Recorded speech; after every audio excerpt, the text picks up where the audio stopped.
I want to welcome two people who have not been to Brainstorm Tech before, but who are very much in the news. Dan Ammann, president of GM, and John Zimmer, co-founder and president of Lyft.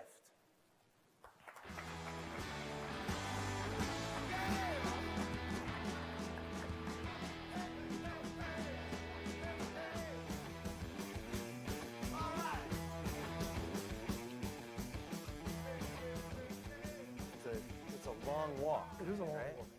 That was your playing music, like the baseball players. Especially at altitude, it's a long walk. That's right, but you made it. Yeah.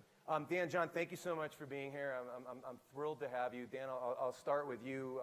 We're really introducing both of you to our audience, and but Dan, you especially. This is a tech industry event, and you're a car industry guy. You're a relative newcomer, I think, certainly in the way that General Motors thinks about things, and you came out of finance, not engineering, et cetera. Give us a moment, if you would, about your remit at GM and I'll let you go really high level, where GM is headed. So wind the clock back 5 or 6 years. There was a fairly significant change in management of the company. After the restructuring, we spent the first few years of that sort of really getting the company back in order, getting the operations where we wanted them, the product investment back where it needed to be, rebuilding brands, rebuilding profitability, and getting the business in really strong shape. And that's continued and accelerated over the last couple of years. Clearly, in the last year or two, we've started to see some fundamental change in the behavior of our customers and the way that they want to consume car-based transportation, if you like. And then part of that change in behavior is why John and I are sitting here together through the alliance that we invested and formed earlier this year with Lyft to get ahead of a lot of the change that we see coming, driven by changes in behaviors of our customers. And just to put things in context for people, the restructuring that you mentioned, this was the bankruptcy that GM went through during the great financial crisis. Right. And you were at Morgan Stanley, and you came on as treasurer during that time. That's an unusual path to leading to being one of the people leading the company. Yes. Yeah. I mean, I joined 2010. Was treasurer for a short time, became CFO, and then moved into this role about 3 years ago. John, if you would give us an equal 30 to 60 seconds on your history with Lyft. Yeah, so my co-founder and I, Logan, got started actually on a concept called Zimride, which Logan named before he knew me after a trip to Zimbabwe, which was long-distance carpooling. And we always had this belief that we have $2 trillion being spent on car ownership every year. The car is utilized 4% of the time, and the average American household spends $9,000 a year on car ownership, more money than they spend on food. And that utilization, my background's in hospitality, I studied at Cornell Hotel School. I thought this is really bad occupancy, and my alternative is there's not great service alternatives. And so first what was Zimride long-distance carpooling, then what was Lyft just about 4 years ago. We were the first to do peer-to-peer transportation, doing what our parents told us never to do, get in the car with strangers. And over the last 4 years, we built a really large business. You're the president of an innovative, scrappy startup in Silicon Valley. You're the president of one of the oldest, largest industrial companies in the world. Why are you two sitting on stage here together? So I visited John probably October last year, sometime in the third or fourth quarter of last year, shared our perspective from a General Motors point of view on how we see the world changing in transportation, how we see the future of mobility unfolding. John shared his perspective as well, and they were just about completely aligned, and that was really the foundation of which we found common ground, both in the way we were thinking about things, but also the kinds of opportunities that we could work on together, recognizing that the two different companies brought completely different skill sets and capabilities to the equation, highly complementary. And I think if you look at the progress we've made in a really short period of time since we announced our alliance at the beginning of this year, I think we've all been sort of surprised each other at how quickly it's all unfolded, the progress we've made, and I think it's been a great learning experience from both sides. But before we drill into that, remind the audience the details of what you call alliance. You made an investment of how much, you took a board seat. Sure. So right at the beginning of the year, we announced that we were investing $500 million into Lyft. that was a part of and a foundation of a broader strategic alliance that had two fundamental elements to it. The first one being, in the very short term, to establish short-term rental of GM vehicles to make them available to people that want to be Lyft drivers but can't otherwise, don't even either have the wrong vehicle or don't have any vehicle at all. So we announced that as part of the alliance in January. We launched it in March. We announced this morning that we're adding another several cities to that. So we've operationalized on a pretty large scale, a real-world rental operation in conjunction with the Lyft team in a pretty short time. So that's the first piece. Second piece, which is a longer-term project, is working on a network of autonomous on-demand vehicles in a rideshare context. We at GM, and part of the common ground we found with Lyft early on, is we think rideshare is interesting, and we think autonomous vehicles are interesting, but we think it gets really interesting when you put the two together, and so that's the second part of the alliance. John, similarly, why GM? Yeah, I think for those two pieces to come true, there's a lot of advantage of working directly with General Motors, the largest manufacturer of cars in the United States. We always think about treating our drivers better than any other company. I think it's a big reason why we've been able to double our market share in the last year. And what that means is, when drivers had an option of going and get a car on lease from another company where there were high interest rates, it was hard to get out of, we said, what is the best possible thing a driver could have? What's the best possible situation? It would be getting vehicles directly from the source. It would be charging the lowest rates. It would be making it completely flexible so they can have it for a week or they can have it for months. And we weren't able to do that without a partner like General Motors. And same on autonomous.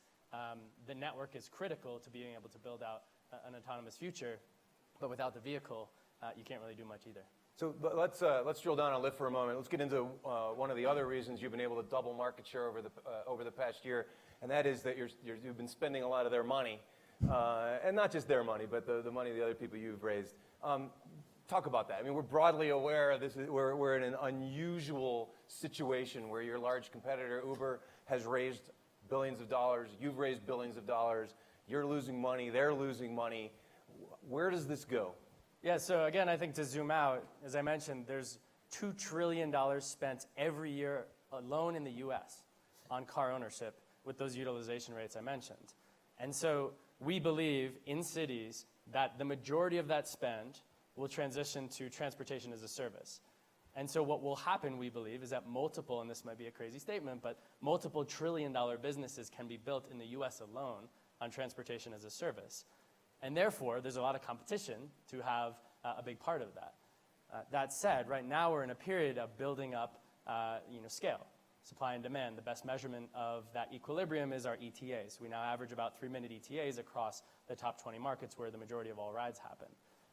And that investment is well worth it for that future opportunity, and we have more than enough money now to get towards break even. You have more than enough money now to get to break even. When does that happen? I'm not going to say a specific date. Obviously, things change month to month, but as I said, more than enough money. Month to month, there have been reports that Lyft is losing $50 million a month. Are those reports accurate? I would use the word investing. Okay. Rather than you can use whatever word you like. That's fine. Yeah. So we're investing in that $1 trillion opportunity. Yeah. Thank you. Yeah. There also have been reports that you've hired investment bankers to do something. Why did you hire investment bankers? We've hired multiple financial advisors over the last year plus, and no comment on those specific reports. On whether or not it's true, because you hired the report was you hired Catalyst, which is a Valley investment bank known for selling companies that want to be sold, and that's what you're not commenting on. Is that right? Yeah, that's what I'm not commenting on. Yeah. Okay, so Dan, you have been responsible for GM's two large investments, $500 million in Lyft and $1 billion. By the way, you never confirmed that $1 billion in Cruise, is that correct? That's correct. You invested a lot of money, reported to be $1 billion, in a tiny company doing autonomous technology called Cruise. Share with us where this is all going, and I'm really interested in what time frame. So you go back to the fundamental future state of the world that I described a little bit and John described a little bit, and you think about all the pieces that are necessary for that rideshare network, vehicles, produced in large scale, and then obviously the autonomous capability if we're going to get that intersection of those two things that we talked about. As we looked at how can we, as General Motors, position ourselves best to be first with autonomous technology in scale in the safest way possible, we looked at things that we had in-house, and we looked at ways that we could go externally to accelerate our efforts, which led us to Cruise. In the short time since we've completed that acquisition, I'd say the level and rate of integration of Cruise into GM has been very high and has further rapidly accelerated our path towards AVs. Everyone wants to know what the timeline is and when are we going to see the first autonomous vehicle and so on. And I think our perspective is much more that it's going to be a series of developments from a highly constrained set of operating conditions opening up to broader and broader as we go. So there isn't going to be a particular moment or day or year even when we first see that, but we're going to see it unfold in a more gradual kind of way. But I think the general timeline is probably faster than a lot of people think. But there's a handful of, there's a religious debate, if you will, in the car world right now, which is the fully autonomous versus semi-autonomous. And explain to everybody what GM's intentions are and what you make of the Tesla brouhaha of the last week or so. I'd say it's our fundamental belief that autonomous technology will lead to better safety on the roads. If you look at all of the fatalities and injuries and accidents that happen on U.S. roads every year, even NHTSA has said that more than 90% of those are caused by human error. And so if we can minimize human error and we can reduce the rate of accidents, then obviously that's going to be a good thing. So we think AVs and AV technology will be a foundational part of making roads safer and making transportation safer. When we think about the opportunity in the intersection of autonomous and rideshare, we're obviously talking about fully autonomous in that context, perhaps under limited operating environment to begin with and expanding that over time. But in order for those two business models to really come together, we're talking about fully autonomous capability. Fully autonomous meaning no driver needed. Correct. Okay, so more what Google is advocating than what, say, Tesla is doing. Right, in terms of that, where we see that deploying in rideshare. And how do you describe the Tesla incident? I mean, a setback for the industry, something we'll look back on as a blip.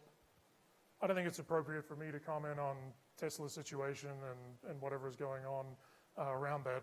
But what I would say again is that we believe that fundamentally transportation, car-based transportation will be much safer with autonomous vehicles. Now, would you be interested in buying Lyft? Would GM be interested in buying Lyft? We've made huge progress in the alliance already, and we made a very large investment. $500 million is a lot of money, even for us. So we made a very large investment at the beginning of the year. We made a ton of progress, both on the short-term rental activity, but also on the future of the autonomous rideshare network. So we're really pleased with how it's going. John, tell me, you just announced, Lyft just announced a premium product. Tell everybody about that, and then I'll follow up on that. Sure. So we just launched a service called Lyft Premier that allows you to get a kind of high-end vehicle on demand. And so it's something we didn't have previously, but as we build out our service to more and more people, one of the populations we've been targeting is working directly with the with businesses. And so we have a whole enterprise team that's selling into various businesses. And as that's important to some of those customers, we wanted to add Premier. It's not an original observation for me to say that as time has gone on, Lyft and Uber have begun to appear more like each other. And in fact, you have many drivers in various cities who drive for both Lyft and Uber, as depending on incentives and their own interests and whatnot. First of all, do you agree with that observation? And what does that mean for the future of Lyft if it becomes more confusing what the difference is between the two companies in consumers' eyes? Well, I think it's helpful to look at the beginning of the origin of the companies and then kind of where the companies are going. And it's at some point there's certain overlaps that we're both doing. The beginning, the premise was for us, how do we end car ownership and make our cities built around people instead of cars? For them, it was how do we get a baller, Mercedes to drive our friends around? And then we so we started with peer-to-peer rides at a lower cost, and we're continuing to bring down the cost. We treat our drivers incredibly well, such that there is overlap. But 8 out of 10 drivers do prefer driving on Lyft. We do programs like what we're doing with General Motors. You can get paid in the same day. So about 30 to 40% of payments now are coming through our system and getting to the drivers in one day. And then into the future, as we build out an autonomous network, just make a timeline of the 10 plus years when things would go fully autonomous, there's a massive opportunity to differentiate on hospitality and type of service experience you're getting, because at that point, it's not just a car, it's the whole experience. What type of experience do you want to have when going from home to work? Do you want to be productive? Do you want to do work? Do you want to catch up on the news? Do you want to have a social experience with other people? And so I think right now we're in the early stages, early innings of building out this large business, and certain people will follow certain things we do, and vice versa, and then we'll end up, I think, in a different place. And when you said that you treat your drivers well, you're implying that Uber doesn't treat its drivers well? I'm implying that we treat our drivers better than anyone else. than anyone else. Yeah. Give us a year ago or so, Lyft became part of what people shorthandedly call the anti-Uber alliance around the world, with Didi, the large Chinese company, and others, Ola, Grab, Taxi. How is that going? That's going very well. So what we announced is that, kind of like global roaming, when you go to another country and you're able to use your cell phone, we thought, instead of investing or losing billions of dollars in China, that it would be smarter, given the regulatory environment and the market conditions, to partner with the largest player in China, which is Didi, so that now when you open up the Lyft app in China, you'll get better coverage than with Uber. And that's true, what we're doing in India and in Southeast Asia. So for us, the focus on the US, which again, we believe is $1 trillion opportunity, is paying off, allowing us to gain share and treat our drivers and passengers better. The vision was that I should be able to go to Bangkok and open my Lyft app and call a car in English. Does that work today? So you can use the Lyft app. It's in your language. You use the same credit card that's on file, so it's very, very simple. And then we're working on some of the translation. So with Didi, we even did something where you could call a support line and have a live translating service available to you. What's the volume of business you've done outside the United States with people opening using the Lyft app outside of the United States? It's brand new, so I don't think we've released any stats on that.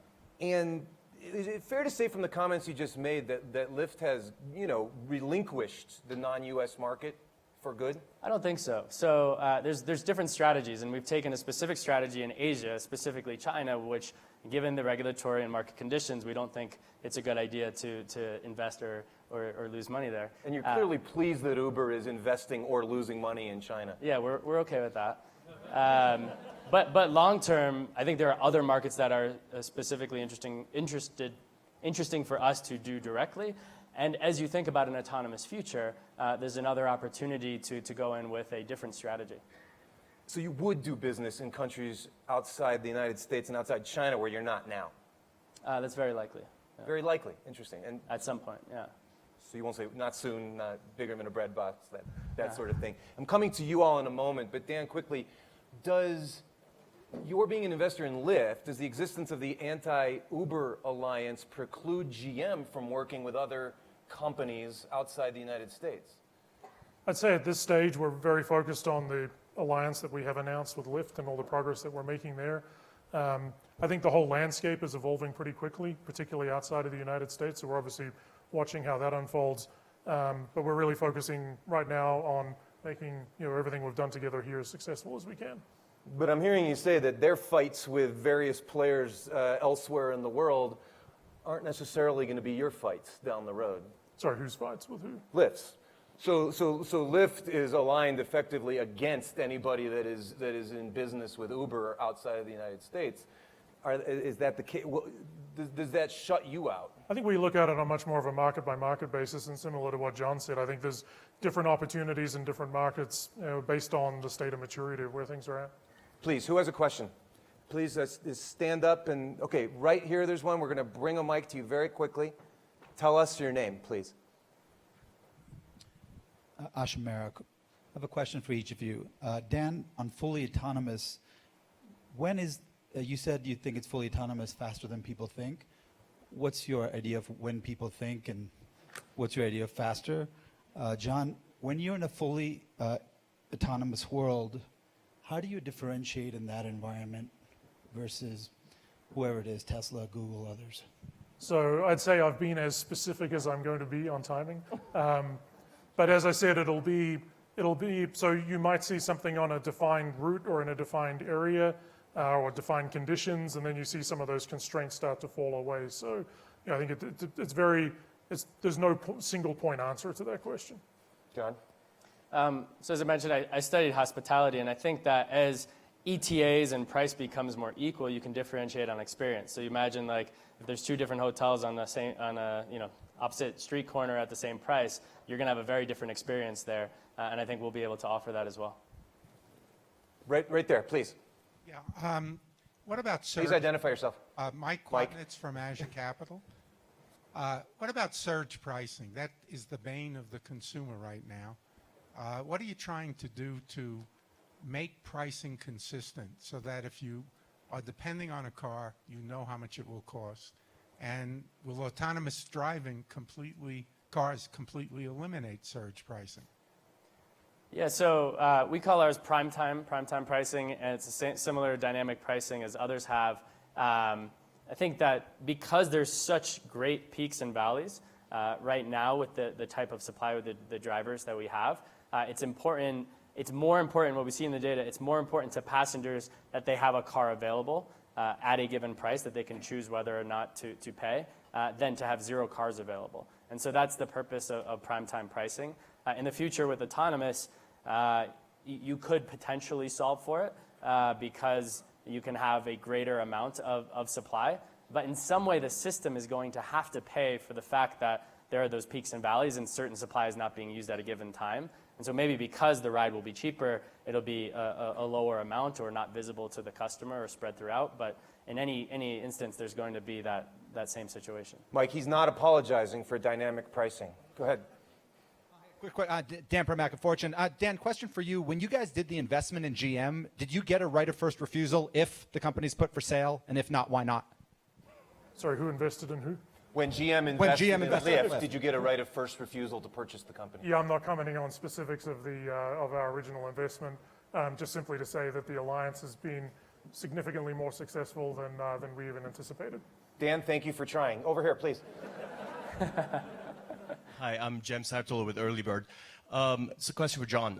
John, with the Lyft functionality, the matchmaking and search and find features for drivers and riders are probably getting easier with technology. That barrier is getting lower on the technology side, and same with payments, etc. Do you think that this will eventually mean pressure on the take rates for service providers like Lyft? Well, I think what you see in the United States is similar to where the wireless industry, where there's AT&T and Verizon. There's two main players. The reason that is because it takes a lot of money to the same theme, lose or invest over a certain period of time to build up that scale. The 3 bars of coverage that you get on AT&T Verizon are equivalent as 3-minute ETAs. And so it's really hard for other people to build up that scale. Also, a lot of the data that we've trained our algorithms on over the last few years allow us to provide maybe a car twice as efficiently because we know where that demand is than someone who's just starting off trying to put an autonomous car or a driver into the network. Gentlemen, it could not be a more exciting time for either of your industries, and I want to thank you very much for coming today. Thanks a lot. Thank you. Thanks for being